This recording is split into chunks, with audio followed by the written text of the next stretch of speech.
Welcome back to Ears to Hear. For today's reading, we are reading from Genesis chapter 25, which is entitled as The Death of Abraham. Abraham took another wife, whose name was Keturah. She bore him Zimran, Jokshan, Medan, Midian, Ishmael, and Suha.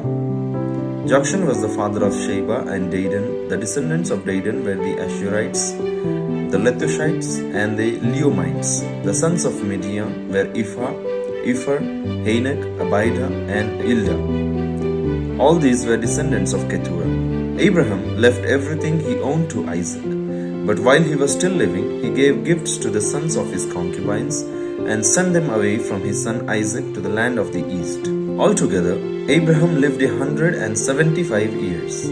Then Abraham breathed his last and died at a good old age, an old man and full of years, and he was gathered to his people. His sons Isaac and Ishmael buried him in the cave of Machpelah near Mamre, in the field of Ephron, son of Zohar the Hittite, the field Abraham had bought from the Hittites.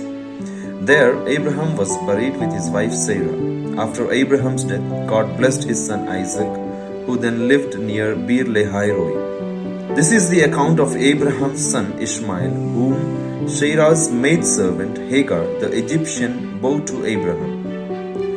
These are the names of the sons of Ishmael listed in the order of their birth. Nebaioth, the firstborn of Ishmael, Kedar, Abdil, Mibsham, Mishma, Duma, Massa, Hadad, Tema, Jetur, Naphish, and Kedema. These were the sons of Ishmael, and these are the names of the 12 tribal rulers according to their settlements and camps. Altogether, Ishmael lived 137 years. He breathed his last and died, and he was gathered to his people. His descendants settled in the area from Havilah to Shur, near the border of Egypt as you go toward Ashur, and they lived in hostility toward all their brothers.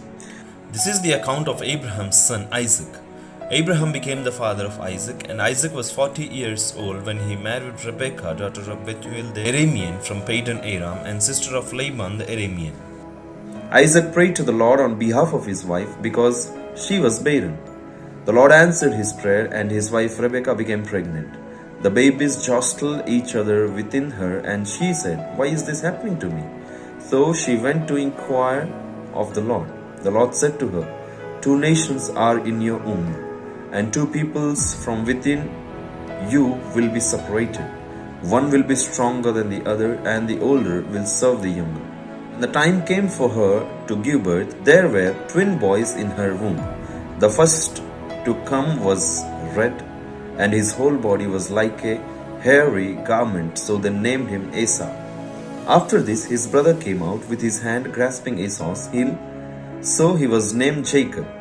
Isaac was 60 years old when Rebekah gave birth to them.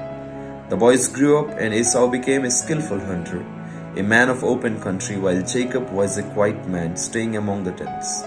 Isaac, who had a taste for wild game, loved Esau, but Rebekah loved Jacob. Once when Jacob was cooking some stew, Esau came in from the open country, famished. He said to Jacob, "Quick, let me have some of the red stew. I am famished." That is why he was also called Edom. Jacob replied, "First sell me your birthright." "Look, I am about to die." Esau said, "What good is the birthright to me?" But Jacob said, "Swear to me first." So he swore an oath to him, selling his birthright to Jacob. Then Jacob gave Esau some bread and some lentil stew.